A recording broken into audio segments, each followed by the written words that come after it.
بسم اللہ الرحمن الرحیم۔ بہت ہی معزز صحافی حضرات اور بہت ہی محترمہ، آپ سب کا بہت شکریہ، آپ تشریف لائے ہیں، آپ سب کا بہت شکریہ۔ جماعت اسلامی کے مرکزی صوبائی قائدین،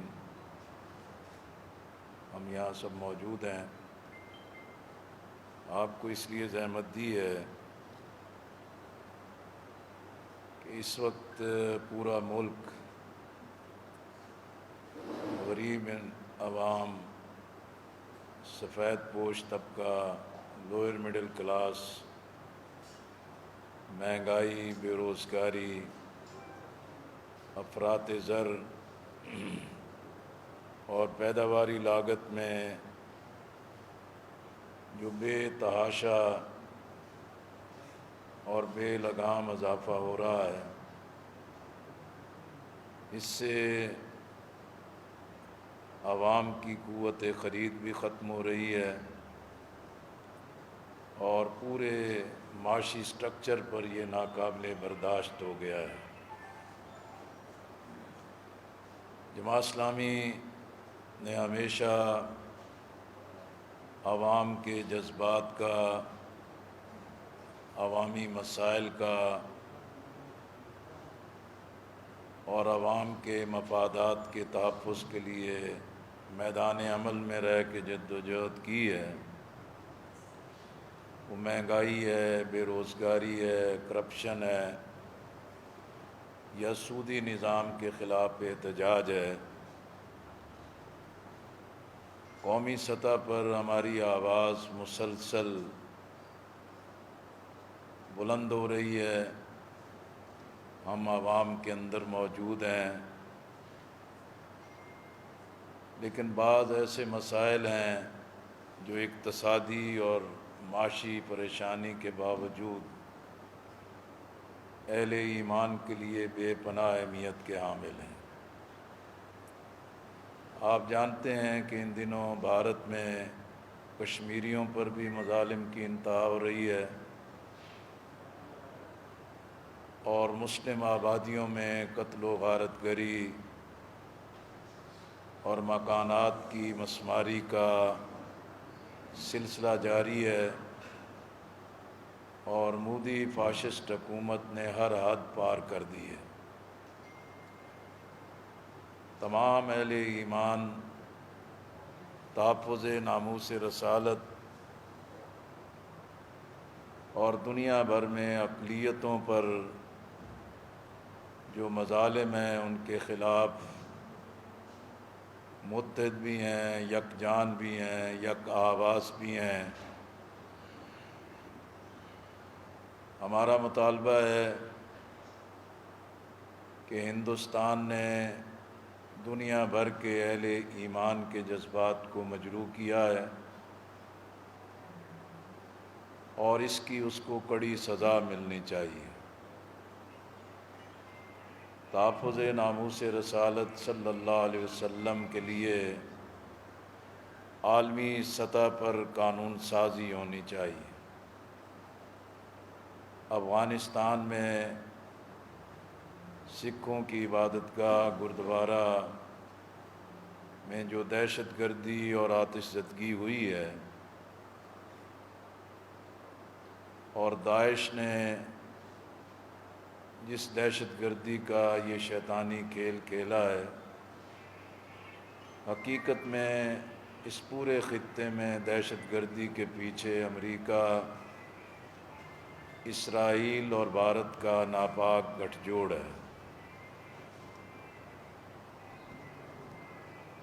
اس وقت پاکستان میں جو اقتصادی تباہی ہے، فوجی حکمران، پاکستان پیپلز پارٹی، مسلم لیگ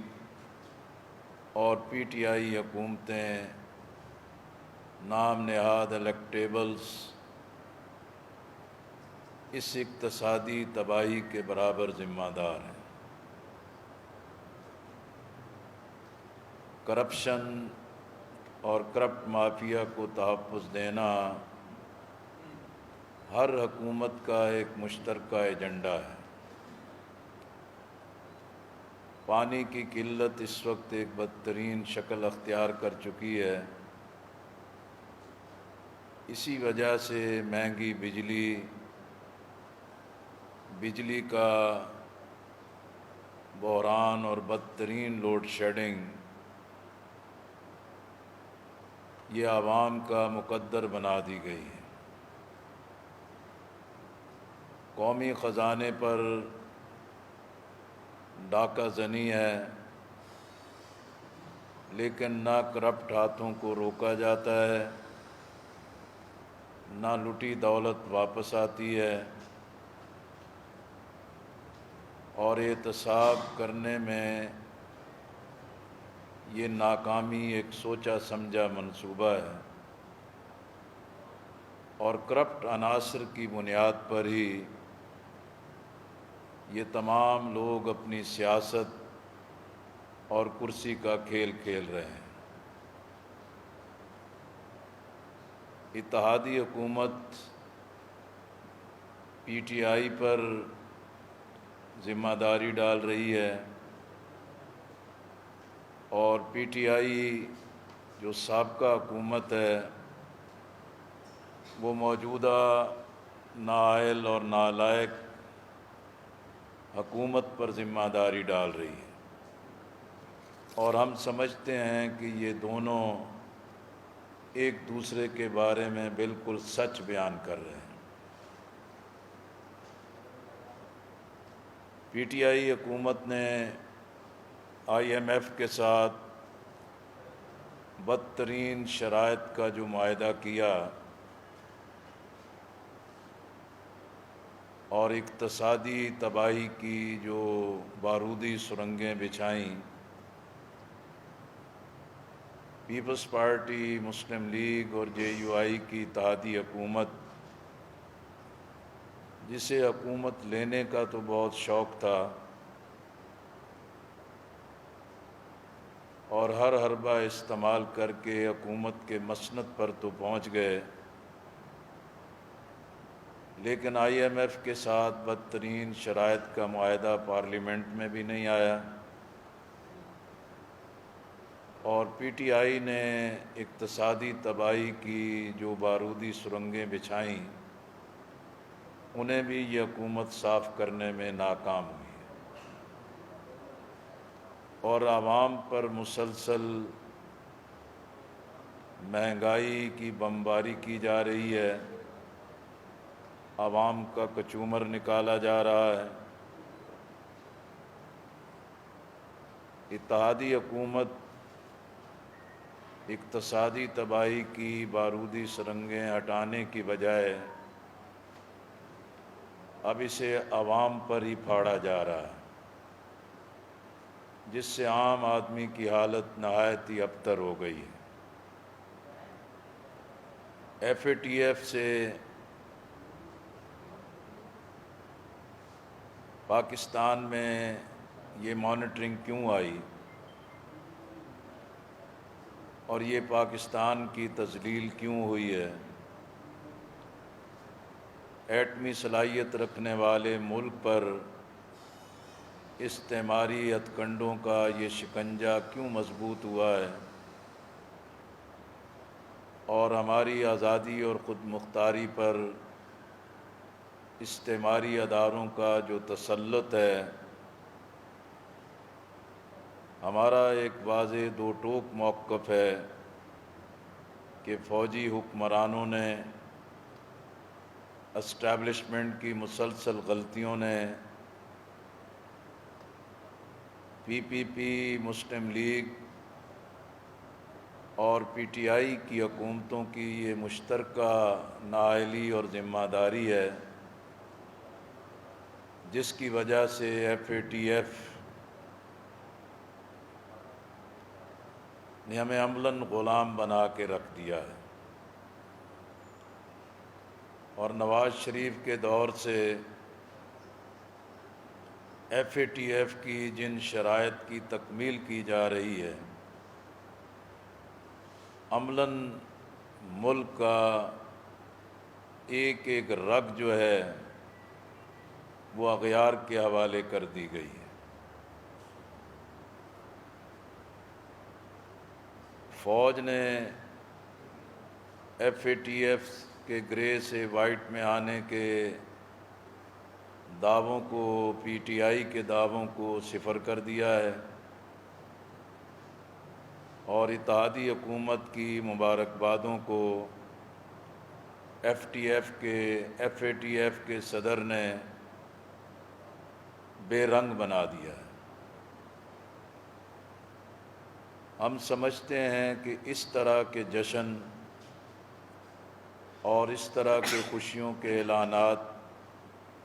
عملاً کوئی حقیقت نہیں رکھتے۔ I M F, World Bank, F A T F اور دیگر استعماری اداروں کے شکنجے سے نکلنے کے لیے قومی ترجیحات پر قومی اتفاق رائے پیدا کرنا اور قومی قیادت کا قومی ڈائیلاگ کرنا، یہ سیاسی، پارلیمانی اور اقتصادی بحرانوں سے نجات کا پائیدار راستہ ہو سکتا ہے۔ پنجاب میں مسلم لیگ اور پی ٹی آئی اور اسپیکر صوبائی اسمبلی نے پورے پنجاب کو تماشا بنا دیا ہے، اور یہ ہولناک رویہ جمہوریت، پارلیمانی عمل کے لیے واٹر لو ثابت ہو سکتا ہے۔ قومی قیادت اور سیاسی جماعتیں ہوش کے ناخن لیں۔ اس وقت جو معاشی تباہی ہے، گزشتہ ایک سال کے معاشی اشاریے بتا رہے ہیں کہ افراط زر مزید 3% بڑھ گیا ہے، روپے کی قدر 35% گر گئی ہے، بیرونی قرضے 130 ارب ڈالر تک پہنچ چکے ہیں، درآمدات اور برآمدات میں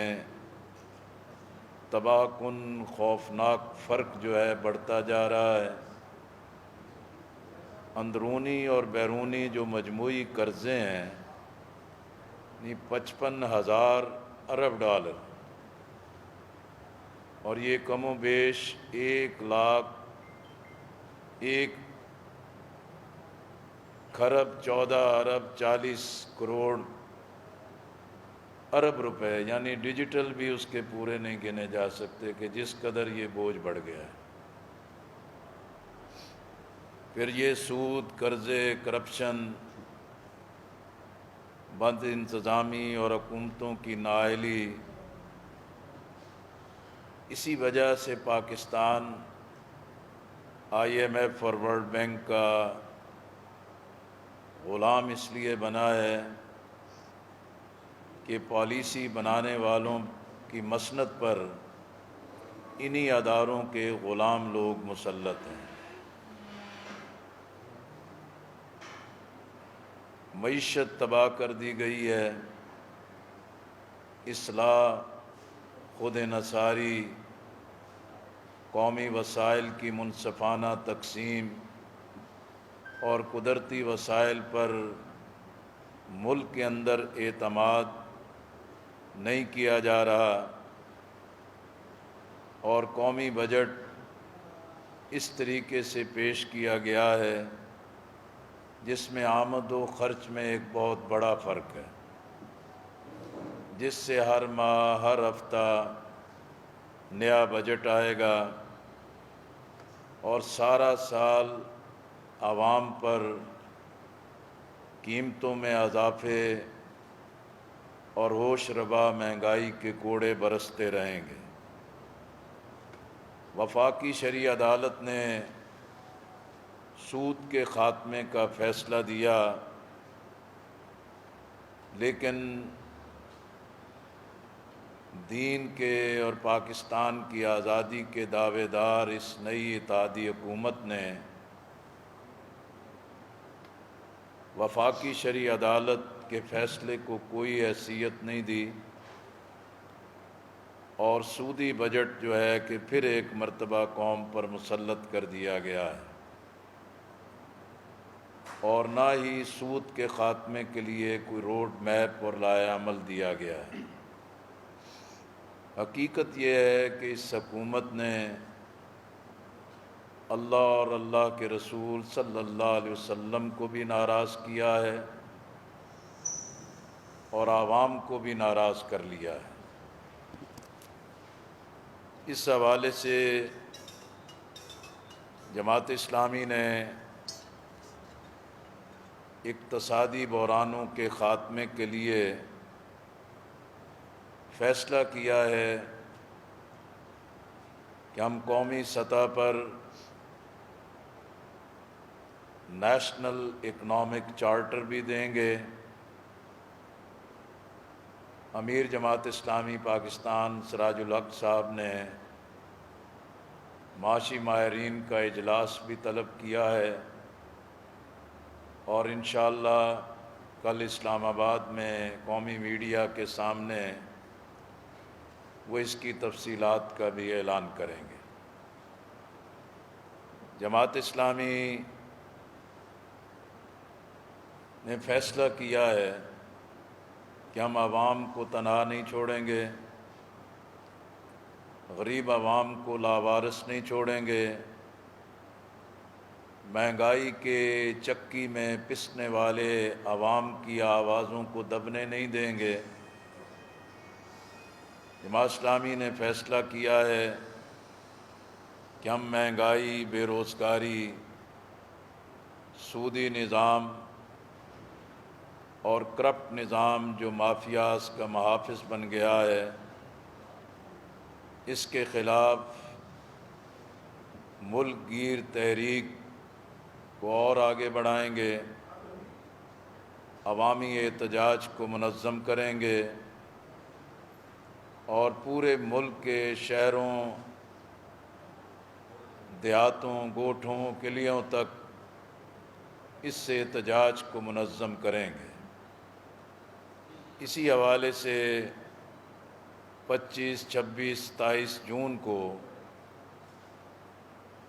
انشاءاللہ رحیم یار خان سے راولپنڈی تک ٹرین مارچ ہوگا، اور ان 3 دنوں میں 50 مقامات پر سراج الحق صاحب عوام سے مخاطب بھی ہوں گے اور مہنگائی کے خلاف عوام کی آواز کو طاقت دیں گے۔ 25 جون کو ملتان میں ایک بڑا جلسہ عام ہوگا، 26 جون کو لاہور ریلوے اسٹیشن پر بڑا جلسہ عام ہوگا، 27 جون کو راولپنڈی اسٹیشن کے باہر بڑے میدان میں جلسہ عام ہوگا، اور اسی کے اختتام پر جماعت اسلامی کے آئندہ لائحہ عمل کا بھی اعلان کیا جائے گا۔ اور ہم سمجھتے ہیں کہ اب سب آزمائے جا چکے ہیں، تمام سیاسی جمہوری قوتوں نے اقتدار میں آنے کے بعد خود اپنے آپ کو بے نقاب کر لیا ہے۔ ان تلوں میں تیل نہیں ہے، یہ ملک اور عوام کو کوئی ریلیف نہیں دے سکتے۔ پاکستان کی ضرورت ہے کہ ہر تعصب سے بالا تر ہو کے پاکستان کے اچھے باصلاحیت محب دین، محب وطن عوام کو منظم کیا جائے۔ جماعت اسلامی کہ یہ پوری تحریک اسی مقصد کے لیے ہے کہ ہمیں ملک کو بحرانوں سے نکالنا ہے۔ ہم عوام سے اپیل کرتے ہیں کہ جماعت اسلامی کا ساتھ دیں، انشاءاللہ ملک بحرانوں سے بھی نجات پائے گا اور پاکستان اسلامی اور خوشحال بھی ہوگا۔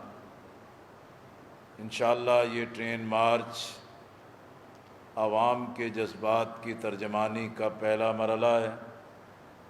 اور 27 تاریخ کو آئندہ لائے عمل کا اعلان کیا جائے گا۔ بہت شکریہ۔